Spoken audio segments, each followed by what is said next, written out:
Hello guys, welcome to my channel. இப்போ நம்ம வந்து கிஃப்ட் பாக்ஸை பற்றி தான் பார்க்க போகிறோம். இப்போ நம்ம கிஃப்ட் பாக்ஸ்க்குள்ள என்ன இருக்குன்னு பார்த்துடலாம். கைஸ், நமக்கு ஒரு பவு கிடச்சிருக்கு. இப்போ பாருங்கள், பிங்க் கலர் பவு, 5 ரூபீஸு. இப்போ பாருங்கள், இப்போ நம்ம திறக்கலாம்.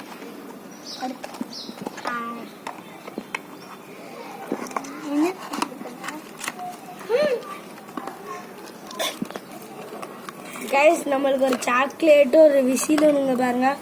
கைஸ், ஒரு சாக்லேட் ஒரு விசிலும் இருக்குது கைஸ். இப்போ நம்ம அடுத்த பாக்ஸ் ஓபன் பாக்ஸ் பண்ண பார்க்கலாம். நம்ம இந்த சாக்லேட் எடுத்துக்கலாம். எனக்கு இப்போ பாருங்க, அடுத்த ஒரு பாக்ஸ் நம்ம ஓபன் பண்ண கைஸ். நம்மளுக்கு ஒரு கேட்ரேஜ் கிடைச்சிருக்கு கைஸ், ஒரு கேட்ரேஜ் கைஸ். இப்போ நம்மளுக்கு ஒரு பவு இருக்கு கைஸ். பாய் காய்ஸ், அடுத்த வீடியோவில் சந்திக்கலாம். Bye guys.